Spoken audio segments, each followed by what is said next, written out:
السلام علیکم دوستو، کیسے ہو آپ سب؟ میں ہوں عریج اور آپ ہیں اس وقت میرے یوٹیوب چینل عریشہ ناولز پہ۔ آج میں آپ کے لیے لائی ہوں ناول جنونیت کی قسط نمبر 5، جو کہ میں نے کہا تھا میں ناول جانے اسکم ختم کرنے کے بعد دوں گی، لیکن بہت سارے لوگ بار بار مجھے میسیج کر رہے ہیں، انسٹا پہ بھی مجھے مسلسل میسیجز آ رہے ہیں کہ پلیز جنونیت کی پہلے دے دیں، جانے اسکم کی چلے ہم بعد میں پڑھ لیں گے۔ یہ ٹرک اچھی ہے آپ لوگوں کی، مطلب یہ آپ کو پتہ ہے کہ جانے اسکم کی کس لازمی آئے گی، تو بیچ میں جنونیت کو بھی کرتے ہیں، اس کو بھی لے کے آتے ہیں۔ تو ابھی جو نیکسٹ ایپیسوڈ ہوگی نا وہ آپ کو لیٹ ہی ملے گی، کیونکہ جانے اسکم ختم کر کے پھر کروں گی، کیونکہ منڈے سے یونیورسٹی سٹارٹ ہو جائے گی، تو پھر سے میرا سارا سارا رجحان ہے، جو سسٹم ہے وہ ادھر یونیورسٹی کی طرف چلا جائے گا، تو پھر میں پھر سے سنگل ایپیسوڈ ہی دوں گی۔ تو آج ہم سٹارٹ کرنے جا رہے ہیں ناول جنونیت، تو چلیے آج جائیے ہم پہلے اس کو پڑھ لیتے ہیں، باقی باتیں ساری میری جانے عشق میں ہوں گی۔ اوکے جی، جنونیت قسط نمبر 5، تحریر عریج شاہ۔ وہ رات کو حرم کے کمرے میں آئی تو اسے مسلسل کچھ لکھتے دیکھ کر اس کے پاس بیٹھ گئی۔ کیا بات ہے حرم، بہت محنت ہو رہی ہے، میں نوٹ کر رہی ہوں تم سب سے زیادہ انگلش پڑھتی ہو۔ لگتا ہے انگلش کے باقی سارے ٹیچرز اتنے اسٹرکٹ نہیں ہیں جتنے کہ انگلش کے۔ وہ مسکراتے ہوئے اس کے پاس ہی بیٹھ کر اس سے پوچھنے لگی، اسٹرکٹ بہت چھوٹا سا لفظ استعمال کر رہی ہیں آپ اپی۔ میری انگلش کے ٹیچر سخت نہیں، نیکسٹ لیول کے سخت ہیں، میں بیان نہیں کر سکتی۔ وہ ہر وقت غصہ نا ان کے ناک پہ رہتا ہے، جیسے ابھی کچھ ایسا بول دیں گے کہ بس سمجھو میں تو گئی۔ اتنا خوف آتا ہے ان سے کہ کیا بتاؤں۔ آپ کو پتہ ہے ان کی کلاس میں کوئی لڑکی ابسینٹ نہیں ہوتی، ساری لڑکیاں ٹائم پر پہنچ جاتی ہیں، اور ان کے جانے کے بعد استغفر اللہ ان کے بارے میں ایسی عجیب باتیں کرتی ہیں کہ کیا بتاؤں۔ آج کل کی لڑکیوں میں شرم و حیا نام کی کوئی چیز نہیں ہے، کبھی ان کو ہاٹ بولتی ہیں تو کبھی ہینڈسم۔ اف، میں تو شرمندہ ہو کر رہ جاتی ہوں ان لوگوں کی باتیں سن کر۔ اور پتہ ہے آج ایک لڑکی میری کلاس کی کہہ رہی تھی کہ سر ان کے سارے کامنٹس سے انجان نہیں ہیں، وہ جانتے ہیں کہ یہ ساری ان کے بارے میں کیا باتیں کرتی ہیں، پتہ نہیں سر ان لڑکیوں کے بارے میں کیا سوچتے ہوں گے۔ ان چند لڑکیوں نے پوری کلاس کو بدنام کر رکھی ہے سب کے سامنے۔ مجھے تو اتنا برا لگتا ہے جب وہ ساری لڑکیاں اس طرح سے بات کرتی ہیں، کوئی فرق ہی نہیں ہے ٹیچر اور ایک عام انسان میں۔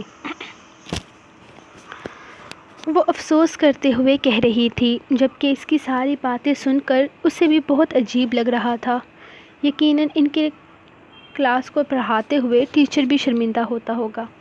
تم چھوڑو ان سب باتوں کا، ان پر دھیان دینے کی ضرورت نہیں ہے، تم صرف اپنی پڑھائی پر دھیان دو جس کے لیے تم وہاں گئی ہو، اور یہ ساری باتیں گھر میں کسی اور کے سامنے کرنے کی ضرورت نہیں ہے۔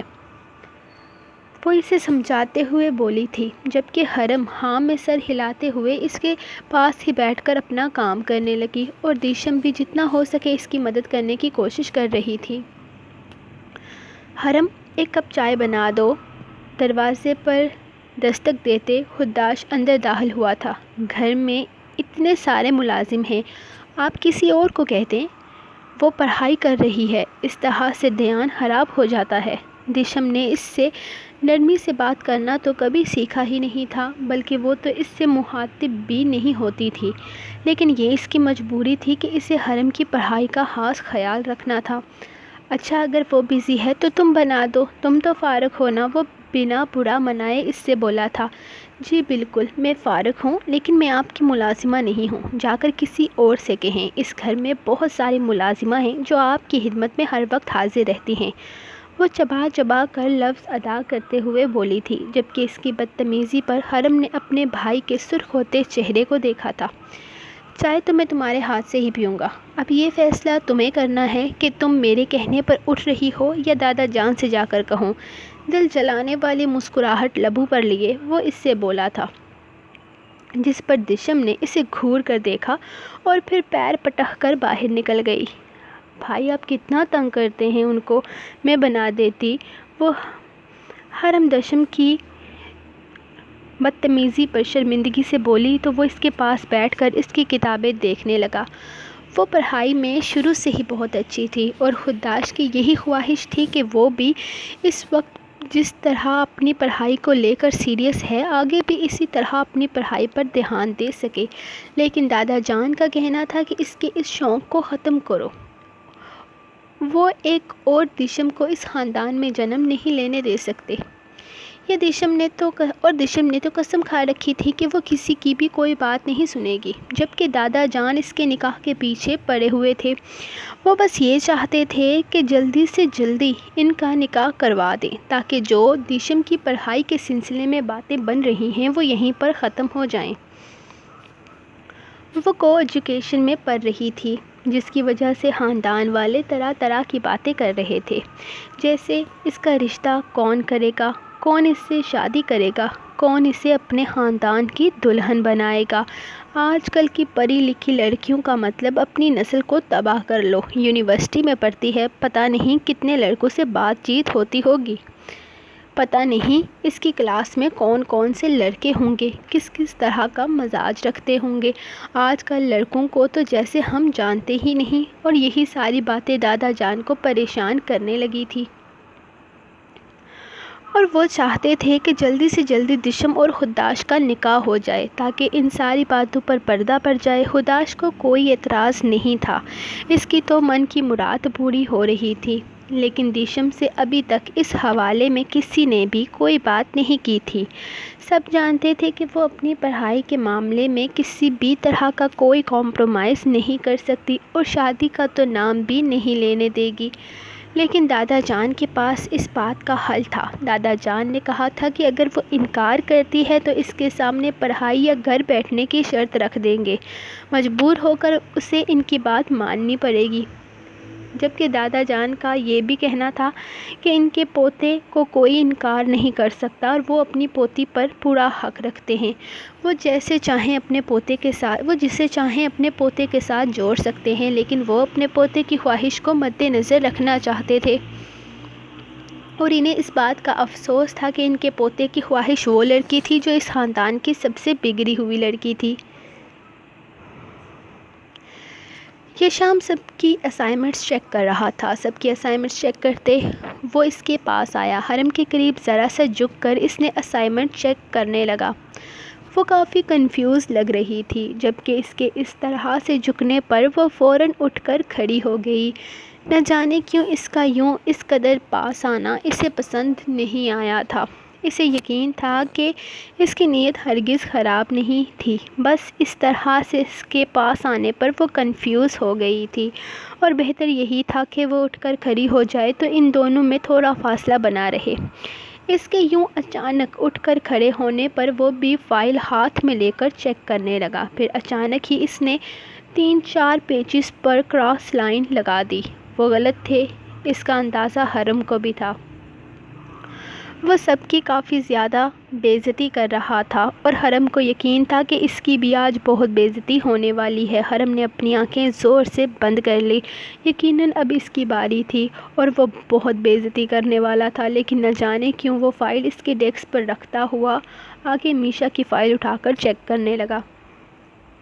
حرم نے اپنی آنکھیں کھول کر دیکھا تو وہ آگے بڑھ چکا تھا۔ اس نے فوراً واپس بیٹھتے ہوئے اپنی فائل کھولی تھی۔ پہلے 5-6 پیجز چھوڑ کر آگے تقریباً سب کچھ غلط تھا، لیکن اس نے اسے کچھ بھی نہیں کہا تھا، بالکل بھی بے عزتی نہیں کی تھی، نہ ہی کلاس کے سامنے اسے شرمندہ کیا تھا، جبکہ میشا اس سے اپنی بے عزتی کروا رہی تھی۔ انگلش کے یہ لیکچرز اس کے لیے سمجھنا کافی مشکل ہو گیا تھا،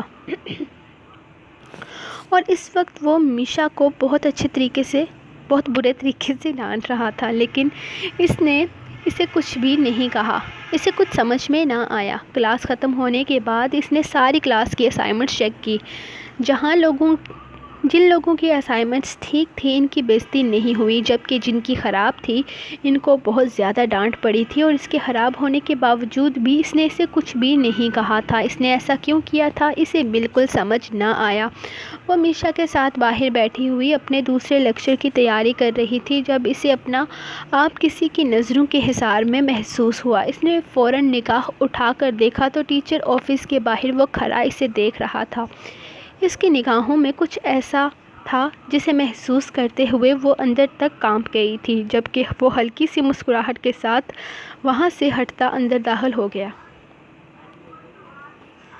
رات نہ جانے کون سا پل تھا جب اس کی آنکھ کھل گئی۔ اسے محسوس ہوا جیسے اس کے بے حد قریب کوئی ہے۔ اسے اپنی نتھوں سے بہت سخت مردانہ خوشبو ٹکراتے ہوئے محسوس ہوئے۔ اسے اس خوشبو کو پہچاننے میں زیادہ وقت نہیں لگا تھا۔ وہ اس کے بے حد قریب تھا۔ اس کا ہاتھ نیند میں نہ جانے کب اس کے سینے پہ آ چکا تھا۔ اس نے فوراً ہاتھ ہٹانا چاہا لیکن وہ جلدی میں ہی سہی لیکن اس کی نیند خراب کرنے کی وجہ بن گئی تھی۔ وہ جاگ رہا تھا۔ وہ جاگ گیا تھا۔ اس نے بیڈ پر اس کی حرکت کو محسوس کیا تھا۔ وہ سمجھ چکی تھی کہ اب کیا ہوگا۔ ایک اور اذیت ناک رات۔ اس کا دل تیزی سے دھڑکنے لگا تھا۔ اس کے ساتھ اس کے پہلو میں لیٹا اس کا شوہر ایک بار پھر سے اس کے قریب آئے گا اور ایک بار پھر سے اس کے پرانے زخموں کو ہرا کرنے کی وجہ بن جائے گا۔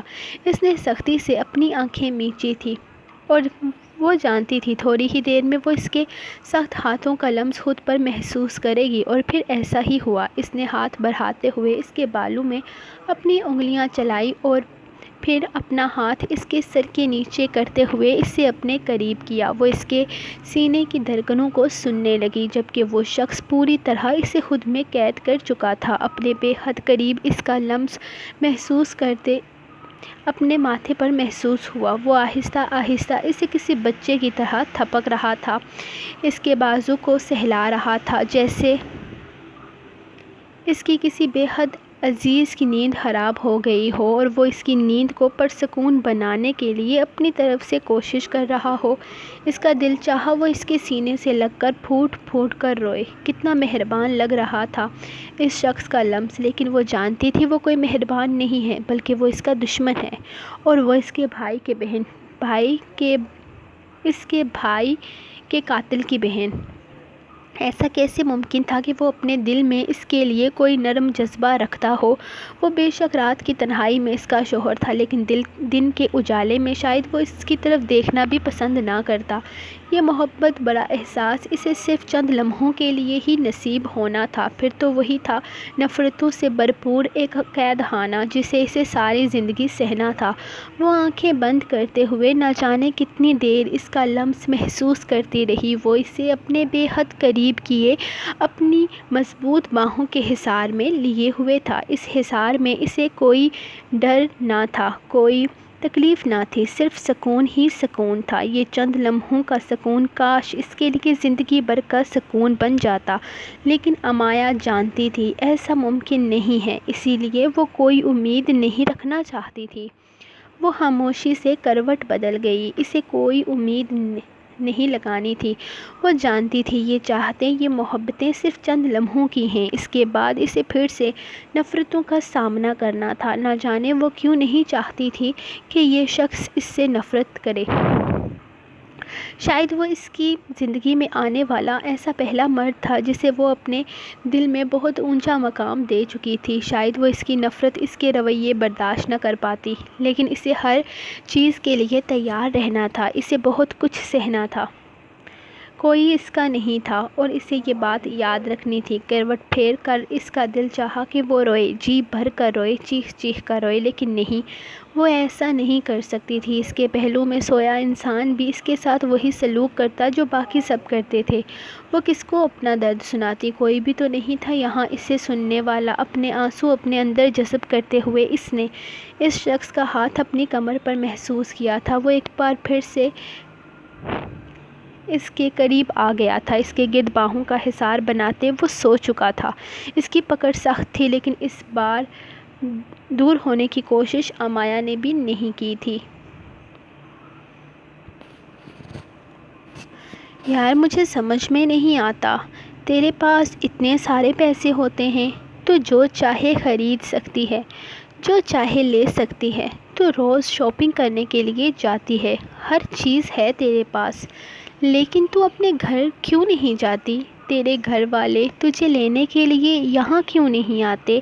نہ تو کوئی تجھ سے ملنے کے لیے آتا ہے اور نہ ہی تو کسی سے ملنے کے لیے جاتی ہے۔ وہ کلاس لے کر باہر آئی تو نازش اسے بتانے لگی کہ کل وہ اپنے گھر جا رہی ہے کیونکہ انہیں 3 چھٹیاں ہو گئی تھی اور ہاسٹل کی سبھی لڑکیاں تقریباً اپنے اپنے گھر جانے والی تھی۔ تبھی اس کے ساتھ چلتی نازش اس سے پوچھنے لگی۔ اس کی بس ایک ہی دوست تھی جس کے ساتھ وہ وقت گزارتی تھی اور زیادہ اس کے کسی کے ساتھ نہیں بنتی تھی، اور وجہ یہی تھی کہ کوئی بھی اس کی فیملی کے بارے میں پوچھے تو وہ اس سے دوستی ختم کر دیتی تھی۔ شاید وہ ان سوالوں سے خود بھی اکتا چکی تھی۔ میرے صرف نانا ہی ہیں اور وہ بزنس کے سلسلے میں آؤٹ آف کنٹری رہتے ہیں، ان کا یہاں آنا بہت کم ہوتا ہے، لیکن وہ چاہتے ہیں کہ میں اپنے مذہب اور تعلیم کے قریب رہوں، اسی لیے انہوں نے مجھے اس ہاسٹل میں رکھا ہوا ہے۔ پاکستان سے خاص لگاؤ ہے انہیں اور میں ان کے ساتھ نہیں رہنا چاہتی، بس اسی لیے میں یہاں پر رہتی ہوں۔ جب نانا کے پاس ٹائم ہوتا ہے وہ آتے ہیں مجھ سے ملنے کے لیے اور ہم ہر جگہ گھومنے کے لیے جاتے ہیں۔ تمہیں پتہ ہے ہم کلام جا رہے ہیں اس دفعہ۔ وہ اس سے باتوں میں لگانے کی کوشش کر رہی تھی تاکہ وہ اسے موضوع سے ہٹ جائے۔ یہ موضوع اسے تکلیف دیتا تھا، وہ سب کو صفائی نہیں دے سکتی تھی اور نہ ہی سب کو اگنور کر سکتی تھی۔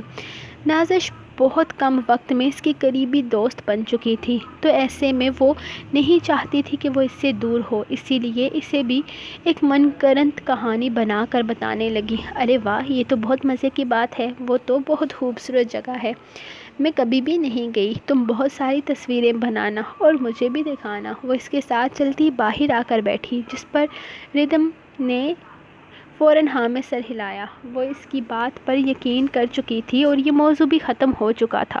وہ پرسکون ہو گئی تھی ایک انچاہے ٹاپک کو ختم کر کے، لیکن اس کے دل میں یہ بات کبھی بھی نکل نہیں سکتی تھی۔ وہ بے شناخت تھی، کوئی نہیں تھا۔ وہ کیا تھی اس کی حقیقت کچھ بھی پتہ نہیں تھا اسے، بس اس کے دیال والے اس کے دشمن تھے جنہیں اس کی پیدائش تک کا نہیں پتہ تھا۔ وہ لوگ جانتے تک نہیں تھے کہ ان کے بیٹے کی ایک اولاد زندہ ہے، دنیا میں موجود ہے۔ نہ جانے کیسے نانا جان نے اسے بچا کر سب سے یہاں چھپا کر رکھا ہوا تھا، کوئی بھی تو نہیں جانتا تھا اس کے بارے میں۔ اگر اس کے نانا بھی نہ رہے تو اس کے دماغ میں اکثر یہ سوال آتا تھا، اگر اس کے نانا نہ رہے تو دنیا میں تو روز ہزاروں لوگ مرتے ہیں۔ یہ ساری باتیں سوچتے اس کا دل کانپ جاتا تھا، لیکن وہ حقیقت پسند تھی۔ وہ جانتی تھی کہ اگر اس کے نانا ہیں تو اس کا وجود ہے، اگر وہ نہ رہے تو کچھ بھی نہیں بچے گا، وہ اکیلی ہو جائے گی۔ کسی کو بھی پتہ نہیں تھا اس کے بارے میں، شاید اس کے وجود سے تو نانا کی فیملی کے لوگ بھی انجان تھے۔ کسی کو پتہ نہیں تھا کہ ایک لڑکی ہے جو اس طرح ملتان کے ایک ہاسٹل میں رہتی ہے، جو سوائے اپنے نام کے اور کچھ بھی نہیں جانتی۔ وہ تو اپنے نانا تک کا نام نہیں جانتی تھی اور یہ ساری باتیں پہلے نہیں سوچتی تھی، لیکن ایک دن اپنے ٹیچر کی اچانک موت نے اسے ان سب چیزوں کے بارے میں سوچنے پر مجبور کر دیا۔ وہ نہ چاہتے ہوئے بھی یہ سب کچھ سوچنے لگی، اپنی زندگی کو لے کر پریشان رہنے لگی۔ وہ سمجھ چکی تھی کہ اب انجوائے کرنے کا، موج مستی کرنے کا وقت نہیں ہے، اسے جلد سے جلد اپنے لیے ایک فیصلہ کرنا ہوگا۔ سو گائز، یہ رہی آپ لوگوں کی آج کی ایپیسوڈ۔ آپ کو ایپیسوڈ کیسی لگی آپ مجھے کمنٹ سیکشن میں بتائیں۔ لائک کیا کرو یار، کیا جاتا ہے لائک کرنے میں، مجھے بس یہ بتا دو۔ پہلے آپ لوگ اتنے سارے لائک کرتے تھے، آپ اچانک ہی کچھ ہو گیا ہے شاید آپ لوگوں کو، میرے پہلے والے ریڈر کدھر گم ہو گئے ہیں۔ ناول جنونیت کیسا ہے کیسا نہیں ہے میں آپ کو پہلے ہی بتا چکی ہوں، تو ایک بات کلیئر ہے کہ اس میں جو کچھ بھی کروں گی میں اپنی مرضی سے کروں گی، میں نے کسی کی بات نہیں سنی۔ تو یہاں پہ جو ایکسٹرا لوگ آ رہے ہیں نا کہ یہ آپ نے ونی کر دیا وہ کر دیا، تو یار میں نے پہلے ہی بتایا تھا کہ اس ناول کی سٹوری میرے اپنے مطابق ہے، اگر آپ لوگوں کو نہیں پسند تو نہ سنو۔ میں جانتی ہوں یہاں پہ بہت لوگ ایسے ہیں جو ونی بیس سٹوری سننا تو چاہتے ہیں لیکن ہضم نہیں کر پاتے۔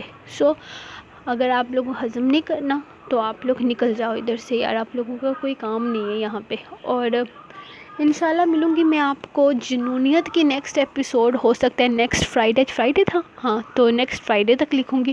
اور پھر انشاءاللہ اس کے بعد ڈیلی سے آنا شروع ہو جائے گی، کیونکہ جانے عشقم ناول ختم ہوگا تبھی اس کو ریگولر بیس پہ لاؤں گی. تو باقی انشاءاللہ. ویسے یار ایک بات بتاؤ مجھے، آپ جب کوئی رائٹر 1 ہفتے بعد 2 ہفتے کے بعد ایپیسوڈ دیتی ہے تب آپ لوگ اتنا رسپانس دیتے ہو، اور جب میں ڈیلی دیتی ہوں تو آپ لوگ مجھے رسپانس نہیں کرتے ہیں.